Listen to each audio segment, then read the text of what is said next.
Overseas Congress के अध्यक्ष Sam Pitroda का एक और विवादित बयान। कहा, दक्षिण भारत में रहने वाले लोग लगते हैं अफ्रीकी, वहीं चीनी जैसे लगते हैं पूर्वोत्तर के लोग। सैम पित्रोदा के बयान पर बोले पीएम मोदी, कांग्रेस ने भारत के लोगों को गाली दी। शहजादी के एक अंकल अमेरिका में रहते हैं जिन्होंने काली चमड़ी वालों को अफ्रीकी बताया।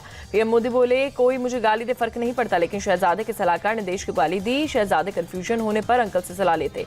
पीएम मोदी ने कहा, कांग्रेस के लोग चमड़ी के रंग के आधार पर देशवासियों का अपमान कर रहे। संविधान सिर पर रखकर नाचने वाले अब चुप क्यों?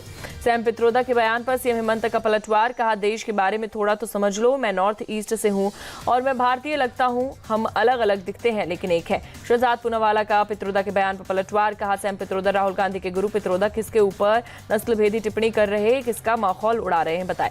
सैम पित्रोदा के बयान पर बोली कंगना रनौत, पित्रोदा का बयान नस्लवादी और विभाजनकारी। वे भारत के लोगों को चीनी और अफ्रीकी बता रहे। पित्रोदा के बयान पर शर्म करे कांग्रेस। सैम पित्रोदा के बयान से कांग्रेस ने किया किनारा। जयराम रमेश ने किया ट्वीट, ऐसी तुलना अत्यंत दुर्भाग्यपूर्ण और अस्वीकार्य है।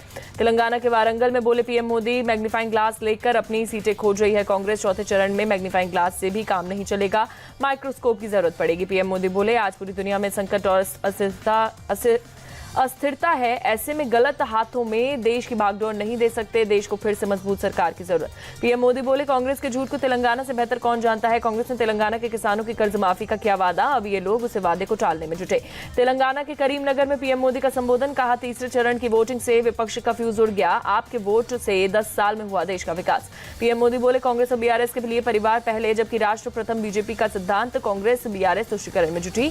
इस तुष्टीकरण से तेलंगाना को बचाना। पीएम मोदी बोले, राहुल ने 5 साल तक अडानी अंबानी को गाली दिया, अब अचानक गाली देना बंद क्यों हो गया? रातों रात अडानी अंबानी से राहुल की क्या डील हो गई? हरियाणा सरकार के अल्पमत में आने पर बोले दुष्यंत चौटाला, सरकार को गिराने में बाहर से समर्थन करेगी जेजेपी, कांग्रेस तय करे कि गिरानी है या नहीं।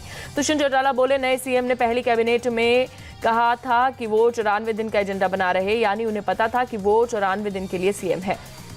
दुष्यंत चौटाला को भूपेंद्र सिंह हुड्डा का जवाब। कहा, जेजेपी बीजेपी की बी टीम नहीं है तो लिखित में जवाब दे, फिर हम बताएंगे क्या करना है। कांग्रेस चुनाव से चाहती है जनादेश। रोहतक में पूर्व सीएम भूपेंद्र हुड्डा का बीजेपी पर निशाना। कहा, तीनों विधायक जनभावना की वजह से यहां पर आए, अल्पमत की सरकार को एक भी पल के सत्ता में रहने का अधिकार नहीं। भूपेंद्र सिंह हुड्डा के बयान पर सीएम नायब सिंह सैनी का पलटवार। बोले, हरियाणा सरकार को कोई दिक्कत नहीं, सरकार पूरी मजबूती से काम कर रही, कांग्रेस के लोग भ्रम फैला रहे। 3 निर्दलीय विधायकों के समर्थन वापस लेने पर बोले पूर्व सीएम मनोहर लाल खट्टर, कौन किधर जाता है फर्क नहीं पड़ता, कई विधायक हमारे संपर्क में। हरियाणा के पूर्व गृह मंत्री अनिल विज बोले, 3 निर्दलीय विधायकों का कांग्रेस को समर्थन देने का दुख, लेकिन हुड्डा साहब की ख्वाहिश कभी पूरी नहीं हो सकती। अनिल विज बोले, सैनी, खट्टर और मोदी को ही ट्रिपल इंजन की सरकार, सभी इसका इलाज जानते हैं, अभी हमारे तरकश में कई थी। कांग्रेस को समर्थन देने पर बोले निर्दलीय विधायक धर्मेंद्र गोंडर, पूर्व सीएम खट्टर करनाल में कर रहे प्रचार, हमें इन कार्यक्रमों में बुलाया नहीं जा रहा है, इसी बात की टीस है।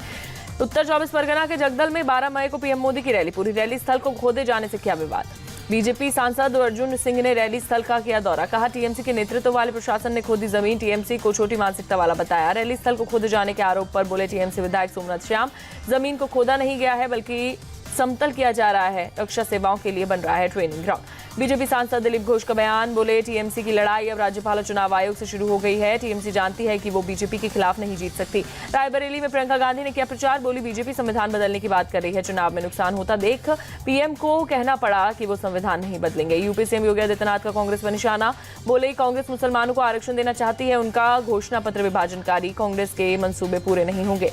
नॉर्थ मुंबई से बीजेपी प्रत्याशी पीयूष गोयल की कैंपेनिंग जारी, स्कूटर पर बैठकर प्रचार कर रहे, कांग्रेस के भूषण पाटिल से मुकाबला।